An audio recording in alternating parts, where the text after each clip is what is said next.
Right now on 5 on Your Side at 10. Just minutes ago, a tornado watch issued for many of our counties. Tonight, we're tracking the latest on what could be heading to the bi-state. We'll have what you can expect where you live in just minutes. But first tonight, we're following breaking news from Washington University. Good evening, I'm Laura Barcheski. Brent Solomon has the night off. In the last 2 hours, police have detained dozens on the Washington University campus. The day started as pro-Palestinian protest students and community members set up an encampment near WashU around 4 p.m. And now dozens have been detained, including Green Party presidential candidate Jill Stein.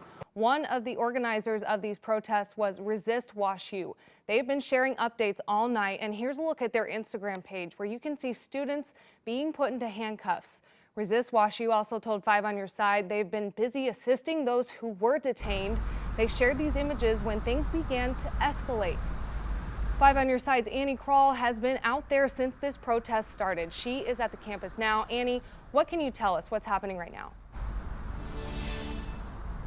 Laura, I just spoke with a demonstrator moments ago who told me that she saw police knocking people to the ground just here at WashU where the encampment was, just behind me. In fact, they were watching the encampment with some of those people, and it was actually hundreds of folks out here in the crowds, and it was WashU students as well as non-affiliated community members rather. And we want to tell you a little bit more about what it's like here tonight. We are working to learn more about just how many people were detained from this protest and if they were arrested and could face charges.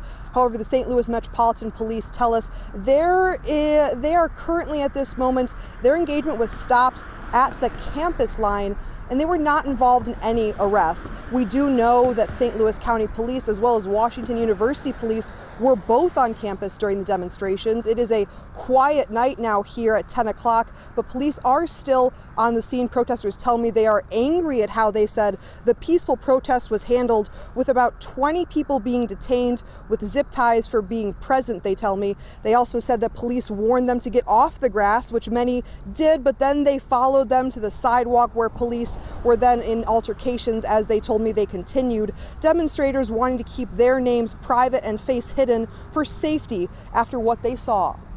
Like, we were moving pizzas and supplies back, and then he kept picking up trash to distract people from throwing other people on the ground or searching people. They were barricading people when we were filming. For example, all the photographers were filmed getting up close, and they were human shielding so that people could not film other people getting searched and slammed on the ground. As we said, this was all started earlier this afternoon, close to about 3 o'clock, but you still see some protesters walking around with flags or signs. And I asked them before this scene was very different, far less tense, why they would want to come out to a protest like this, risking what could possibly a detainee, as of course we just heard. And this is what they said. Cries to free Palestine heard first at Columbia University's Gaza Solidarity encampment set up about 10 days ago, now reaching Washington University. WashU, you can't hide, you're supporting genocide. The community is louder than them, and if we organize and if we get together, we can do something really powerful here.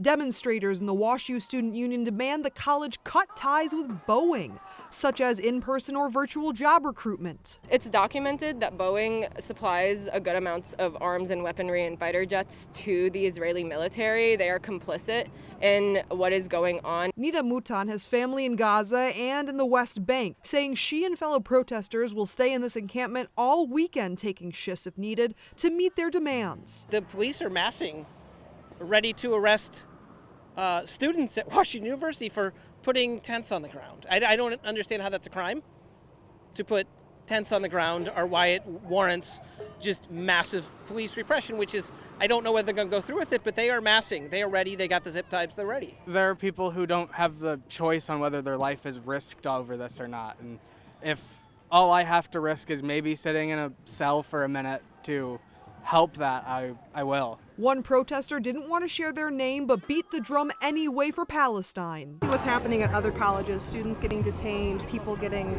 honestly put in handcuffs for what you're doing right now, does that make you worried at all? No, I mean, that's what I signed, but I did 6 years in the military to fight for people, so that's why I'm out here. Like, I saw a medic being tased to the ground by cops, being brutalized while he had his hands behind his back at UT Austin. So yeah, we're bringing it to them.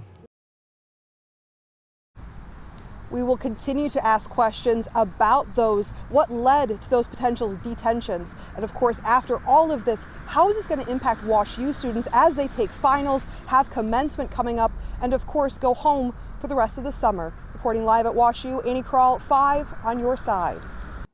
Thank you, Annie. Here within the last hour, I spoke with the president of the St. Louis Board of Aldermen, Megan Green, about what she saw on campus. She says students weren't approaching police when officers came to make arrests. She called this use of force excessive and unwarranted, and it all happened while students were sitting on the ground talking and eating. She said it came out of nowhere and believes this was not a good use of police resources, as she says these students were simply expressing their First Amendment rights. Definitely instances that I saw, and I do have video of what I would consider excessive force. And I think the use of police in general was excessive. These were students of the university, most who were exercising their First Amendment to protest. Green confirmed with me that 6 police departments were called to WashU campus. She also talked about where they were taken after they were detained. The students were taken to St. Louis County Jail. This is the information we have right now, and we are working to learn more from police as the situation on WashU's campus unfolds. We'll keep you updated as more comes to us. Similar protests have popped up on college campuses across the country as students demand their own institutions separate themselves from Israel-linked companies. On Northeastern University's campus in Boston, police arrested more than 100 people today to clear what a spokesperson for the college called an unauthorized encampment. One college campus in California chose to close its doors for the rest of the semester due to the protests.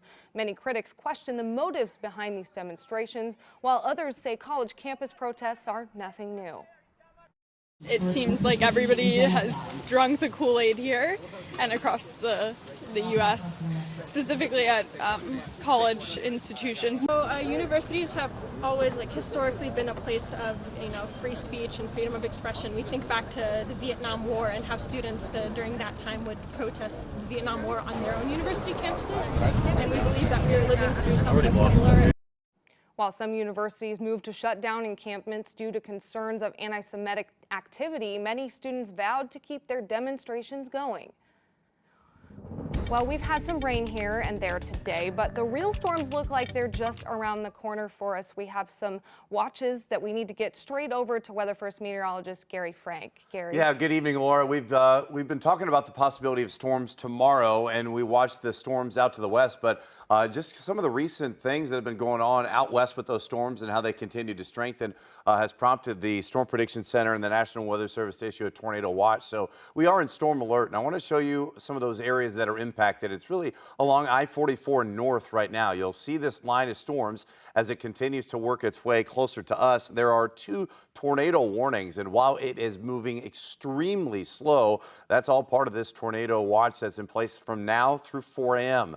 And that includes St. Louis City, County, and areas really in Franklin County to the north. Like I mentioned, 44 north. So it's as this line of storms interacts with a little bit more of a stronger forcing out of the southwest. You can see how that leading edge in Sedalia all the way to Cole Camp into Marshall and even closer to Columbia is still strengthening. And it's that line, some of those leading edge rotation areas that we had with some of our last storm system, where you see these leading edge storms where they get those little minor rotations. That's what we're watching for. That may be possible from really Herman, Washington, and areas to the north as it gets closer to us over the next few hours. So now through 4 o'clock, brief tornadoes are possible. So that low level forcing is increasing as we head into the overnight hours. So that's what we're watching. That's why things have changed a little bit over the last few hours, but it's how does that interact with this line of storms as that gets closer into maybe a less than favorable environment.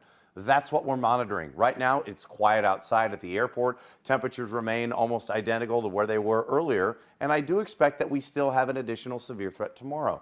What goes on, though, right now will also impact that. We'll also talk about not only what's going on right now with that storm alert and track those line of storms as they work their way into our area into the overnight hours.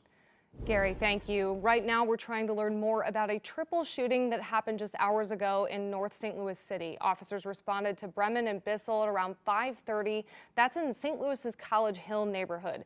There, they found 3 men suffering from multiple gunshot wounds. 2 were conscious and breathing when police arrived, and 1 was not. Right now, we don't know what led up to the shooting or the current conditions of the victims. We will keep you updated online and on air as we learn more.